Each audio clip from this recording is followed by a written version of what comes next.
Hello folks, and welcome to another Richard Head Longbows video. This is my series of videos of what's been happening this week in the workshop, and the bow that I'm working on this week is a quad laminate longbow.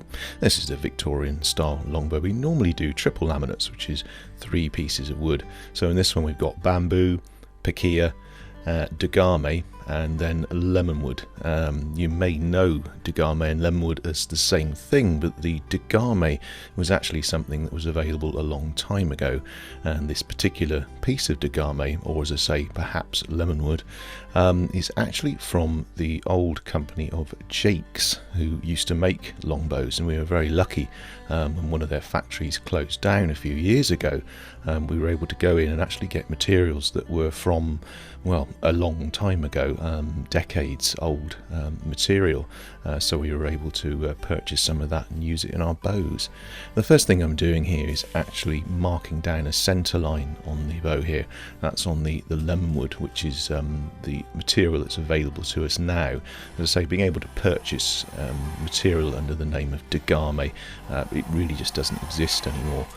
So as I say, it's a sort of generic term, and really it's Lemonwood is what people are buying now, and sometimes known as a Castello box. Now the first thing I need to do on here is the roughing out. The stave is already cut out to the correct tapers, so I'm just using a spoke shape here and rounding off the edges of the wood. I'm going to get this down to a D section, what we call a D section. So if you were to slice through the bow itself once it was made, you'd see a shape of the D. So the back of the bow would be the upright of that letter D, and the belly would form the curve of that D. That centre line there just is a guide for me, really. It helps. It's a bit of a habit. I make plenty of bows where I don't bother putting it on, but I like to do it. It gives me a good guide, and the purpose of these videos is to really give guidance to people, and it's something I would advise that you do, particularly at the beginning.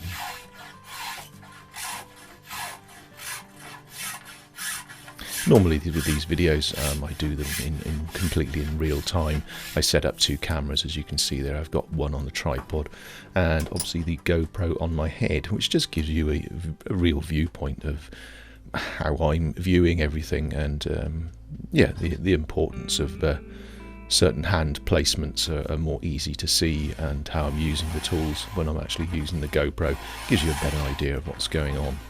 As I say, normally I would do it in real time, but I've cut this down quite considerably just to show you the main stages of making the bow, really.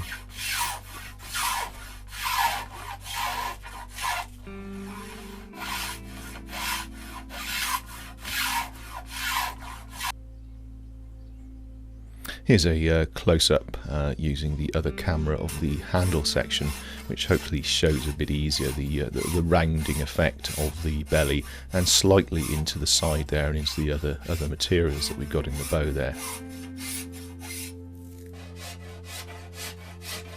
Okay, once I've done the belly, it's on to the back, so I'm getting with the edges, the sharp edges of the bamboo there, again rounding that off.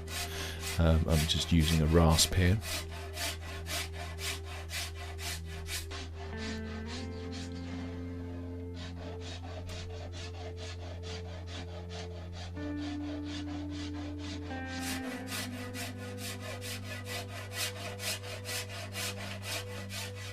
I'll also be removing the layer, the sort of first layer of the main back as well. So at the moment I'm just doing the corners here, and moving on to the other side there. So that's the other corners, one corner done, and now I'm just doing the other side there.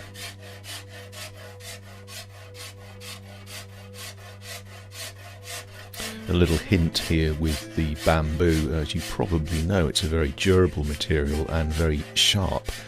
Certainly when it's cut and planed up, the edges can easily cut your fingers, so try not to run your hands along it. And also the splinters that come off, be aware once you rough up the material in the way that I've been doing there with the rasp, it's very easy to get splinters of that in your hand. They are very sharp, and yeah, they're persistent to say the least. So I've moved away from doing the edges now. I'm actually working on the main face of the back of the bow there. and I'm working up to where the nodes are. The nodes, I think it's N-O-D-E-S, is the sort of join, if you like, in the bamboo there, and I'm being careful not to remove those, not to affect the structure of the material. As I say, I'm just taking off the main layer there, really for aesthetic reasons. Once I've used the rasp there, I then move on to using the file on the back of the rasp there to smooth out those tool marks. And once I've done that, again, I'll move on to using the scraper and get rid of any more marks that have been revealed by using that rasp. There you are, it's nice and smooth there now. Okay, once I've done all that roughing out, it's time to get it up on the tiller, and to do that I'm going to need some tillering grooves. These are the initial grooves that we just file into the end there using a rat tail rasp, so that the string can sit onto the bow safely. I think I'm doing I think that's the bottom knock I'm doing there. So that's going to have the Bowyers knot on it, so that groove goes all the way around. And then the top knock, which sweeps down the length of the bow rather than going all the way around, because that's going to have a loop on it which will sit slightly differently on the bow.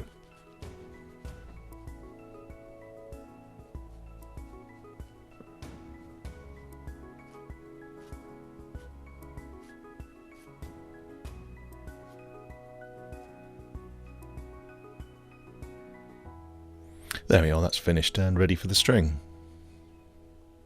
Okay, so this is the first initial tiller. It's not braced up at all, the string is just loose on the bow there, and I can start to see immediately where there's issues with the bow, what limb's bending more than the other, what areas are stiff or what areas are bending.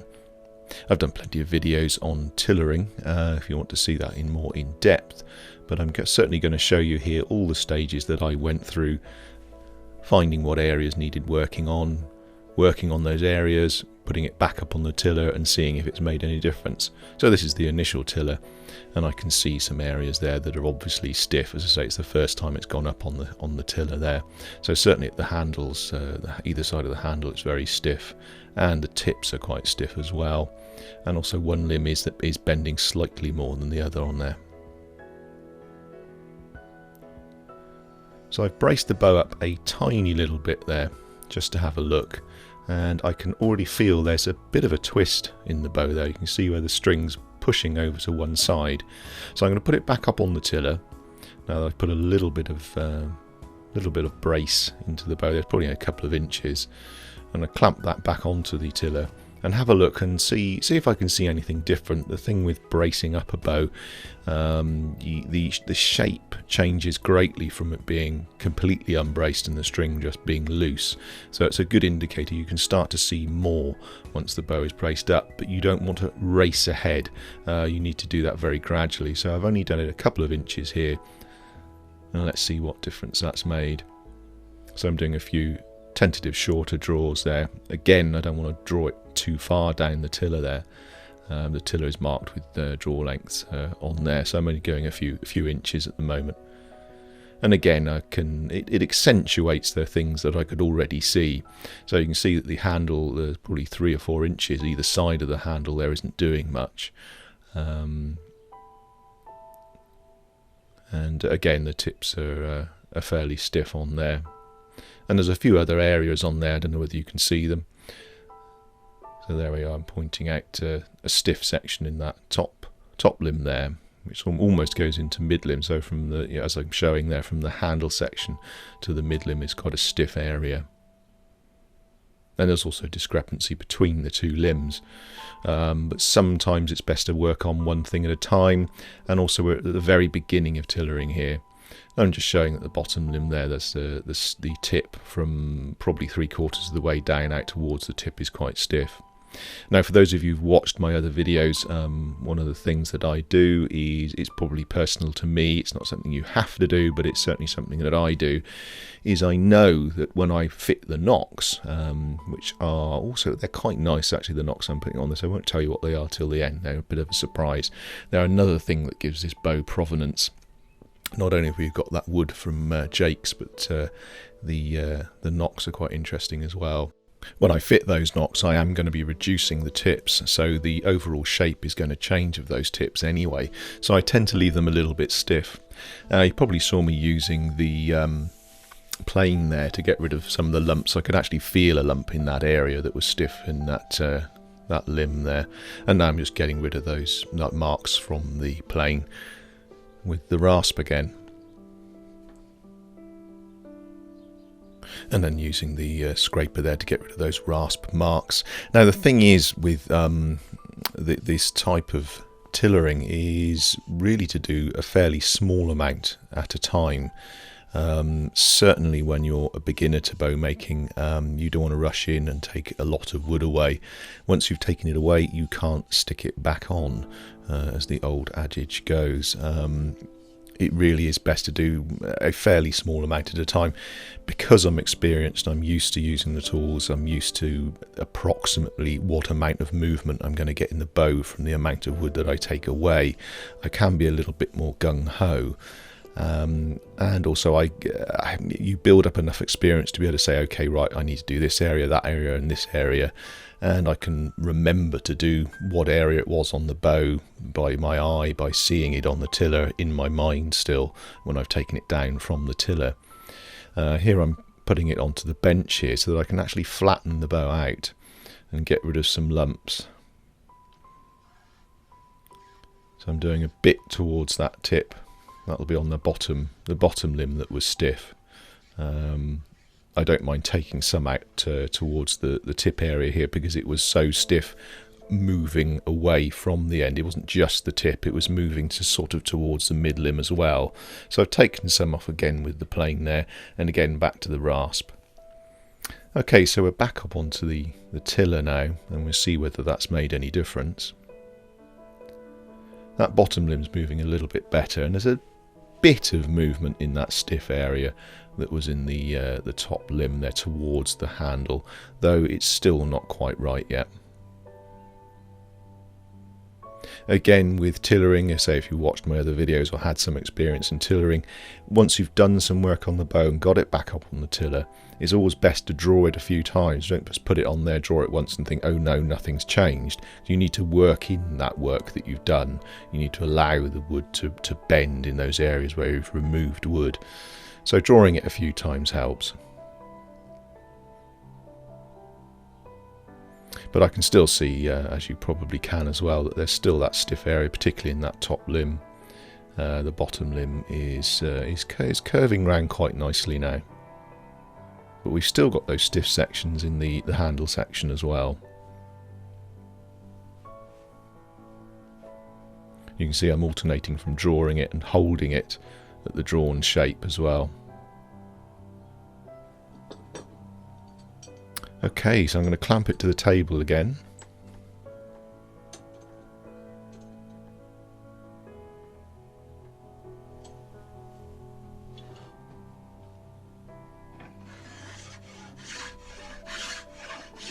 Okay, so I found a lump in that stiff section of the top limb there.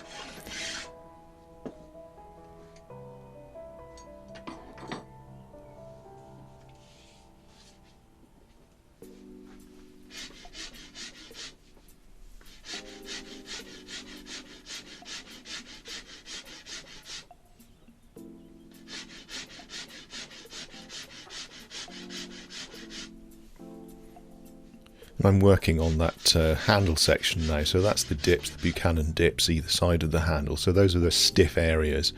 So because of the way the handle is, because it is a handle section, a riser section if you like, that doesn't bend, you can end up, because of the transfer between the depth of the handle and into the limb, you can often end up with stiff areas either side of the handle. It's one of those things that can often occur in new bow makers. You can often see that the limbs don't really quite bend near enough to the handle, so it's certainly something to be aware of.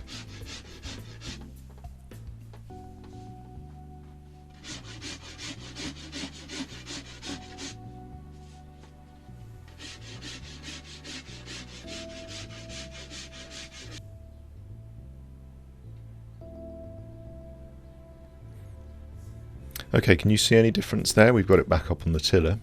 So we've removed some from the handle section, we've removed some from that stiff spot, which is probably a third the way up the top limb from the handle. Again, working it in, seeing if it's made any difference.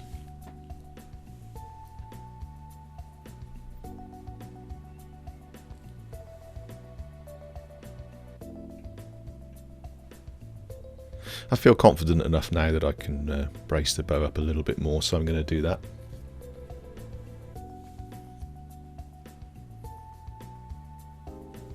Now, one of the other reasons to brace the bow up, so we're nearly at full bracing height there, and as we spotted at the beginning, there was a twist, so now I'm able to see that more. The more you brace it, the more the bow accentuates itself. So you can see these things. I'm showing there the bow is curving out. It's from memory, I think it was the top limb that was bending the most, so I spin the bow around, look at it from both angles, and yeah, I can see it's a bit difficult to show up on the GoPro there, but I'm showing with my hand the way that it's bending there. So I'm going to need to address that.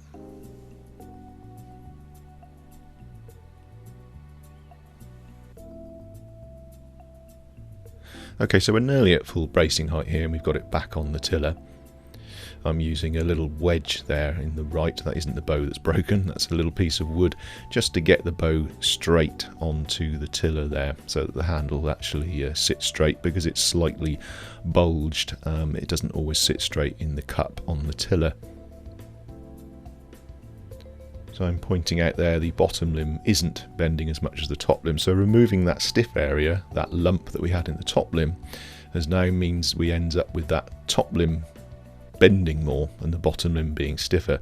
So I need to address that, and at the same time, as I say, I'm doing two things at once here. Once I get it off the tiller, I'm going to try and get rid of that twist as well. So I'm going to mark the bow there on the outside of the curve, so the way that the curve is bending on that side, so it's bending outwards on that side. So I'm going to remove wood from the outside of the curve to bring it round, to weaken that side and bring it round straight. So there's the pencil line there, and that's the corner of the bow that I'm going to take away. A bit on the side and a bit on the corner.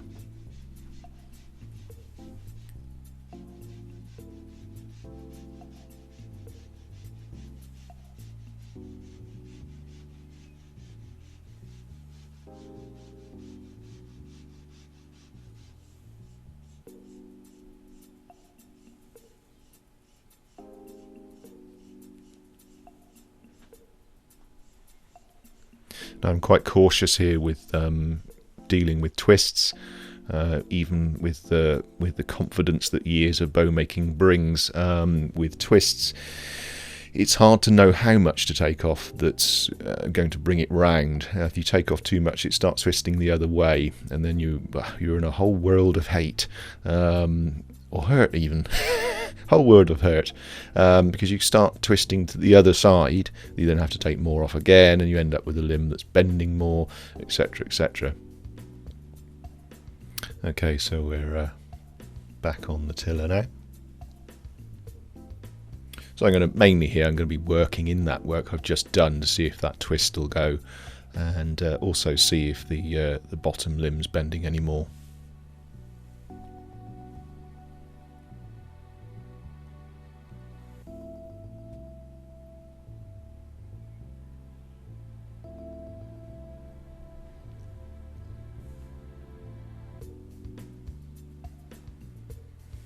Another way to, I'm pointing out the stiff section on that bottom limb there that I've spotted, so that's another area I'm going to have to work at. What I was going to say, another way of spotting a twist, which here I am, I'm checking that twist in that top limb, see if it's changed. Another way of spotting it is actually when you're bracing the bow, if the handle, when you're holding the handle and using the other hand to slide the string up into the top knock, if you feel the handle section actually twisting in your hand, actually fighting with you as you try and get the string up into the top knock, that's definitely a twist. If you can feel it moving a lot, then you know you've got a twist. So I'm going to work on that bottom limb now, see if we can't sort that out.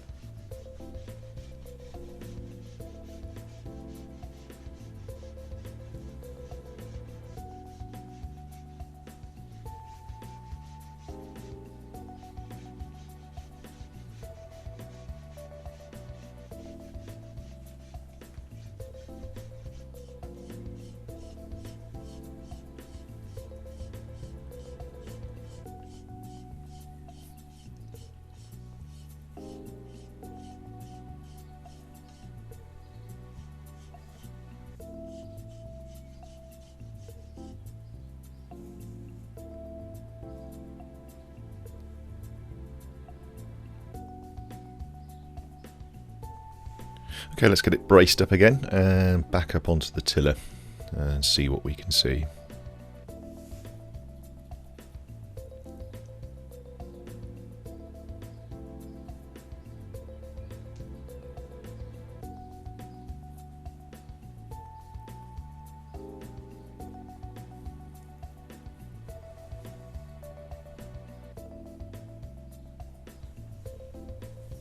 Okay, what do you think? What can you see?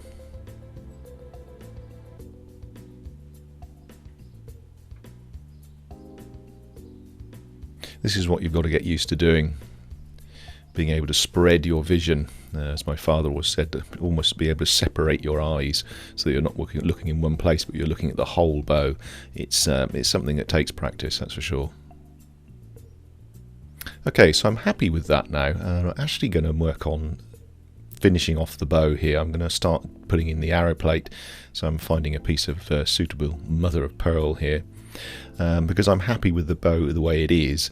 And also, as I was mentioning about the tips, if once I put on the nocks, the shape of the bow is going to change, because I'm going to have to merge those the last few inches of the bow into the nocks. So I don't want to perfect the tiller of the bow until I've put those nocks on, in case it changes. So I'm going to do the finishing processes here of cutting up and shaping the arrow plate, putting that in and putting on the nocks. A quick and easy way of shaping the mother of pearl is to use a grinder here, which I'm doing. Please be careful if you do try this. It's not very easy, particularly holding small pieces, as you can see, near a grinder. And also beware, please, as you should be through the whole process of making a bow, you should be using an extraction system and wearing a mask. As you can see, this stuff is dusty and it's probably not very good for you.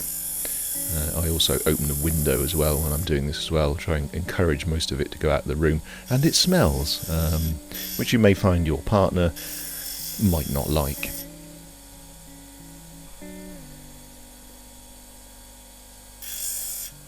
The reason I'm putting it down onto the metal stop there is not really to have a look at it as such, it's because it gets blooming hot and starts to burn your fingers. So putting it down onto the cool metal there absorbs some of the heat, so I can continue working with it.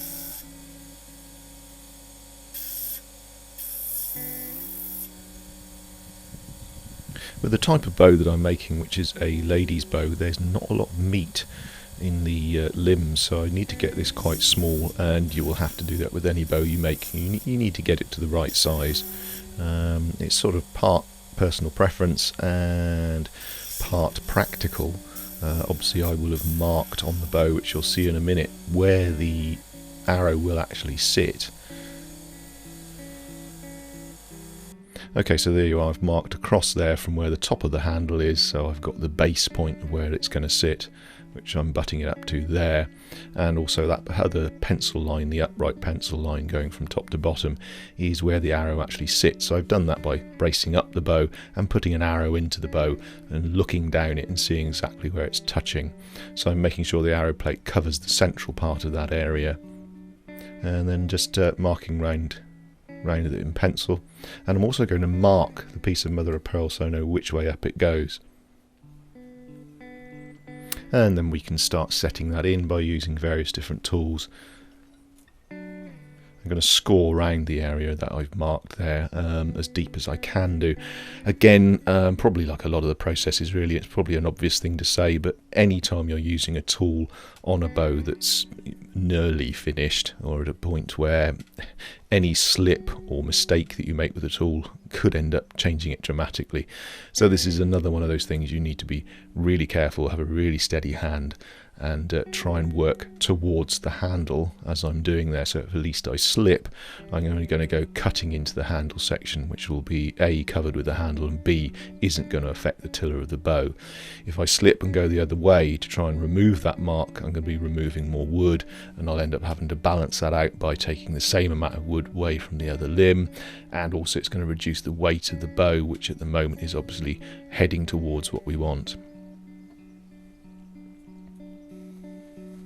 Okay, moving on to another tool here, I can start taking some of that out. I'm going to break the golden rule here, and I am going to work towards the limbs here. Again, I don't advise this. I just do it because I can. But as I say, yeah, I wouldn't necessarily recommend it. One slip and it's all gone wrong.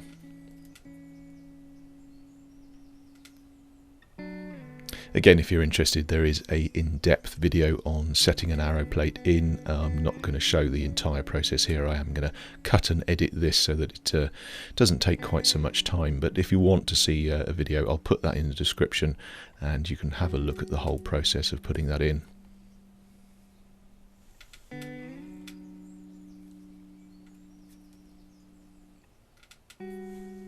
Again, it's probably an obvious thing to say, but sharp tools are a must with something like this, and particularly with the type of materials that I'm cutting into there. I am cutting through, well, at least two of the layers there. I'm going through the Pequia and into the Degame. The Pequia is quite tough, so yeah, sharp tools certainly help. So I've taken some out there. I'm scoring again so I can go a bit deeper, because obviously the arrow plate is a couple of mil thick, so I'm now able to remove out now that I've scored round, and I'm just going to get it deeper and deeper and deeper until it sits in enough.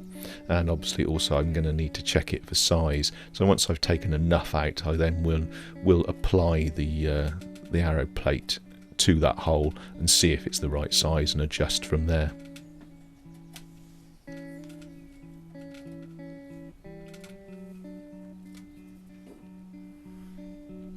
There we go, so there's the first test there, and yeah, no surprise it doesn't fit. And the reason for that is a bit like I was saying earlier on, if you remove too much wood you can't go back, so I always start smaller than the arrow plate itself and work outwards. You could, once you've got it to the correct shape, you could actually get the arrow plate back excuse me, back onto the grinder, and you could reduce it that way, but that starts to get a bit fiddly when it's that size of an arrow plate. There we are, it's starting to fit just a little bit more around the edges.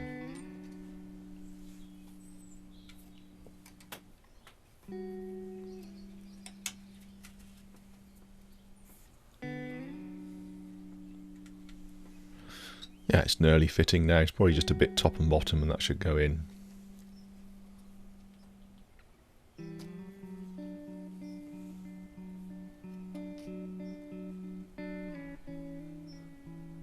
Et voila.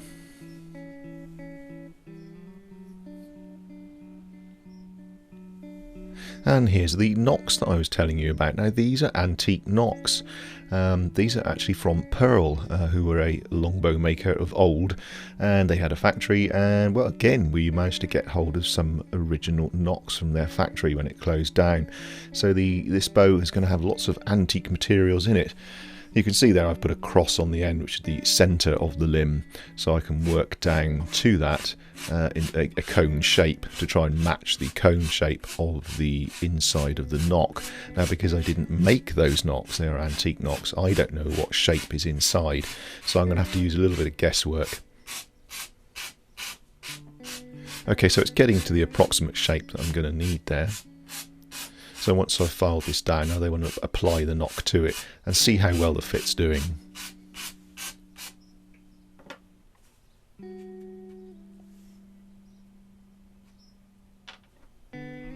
Yeah, not quite there, so it you can get the hang of it once you've been doing a few of these. You start to feel where it's sticking.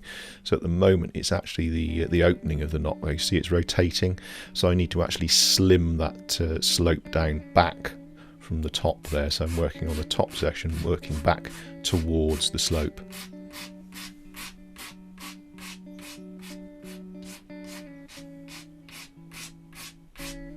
Again, I've done an in-depth video on doing this, so if you want to see that, I'll put that in the description as well, so you can take a look at a more in-depth look at how to apply them. Another tricky thing here is trying to get all the laminations into the end. Again, that's explained in another video that I made. Well, that's pretty much it for today, folks. I'm going to have to glue all that up and let that set. So there we are. Well, thanks for watching, and if you want to see more videos, then please subscribe and give us a like and comment if you'd like to see something else. Thanks again for watching, folks, and I'll see you again soon.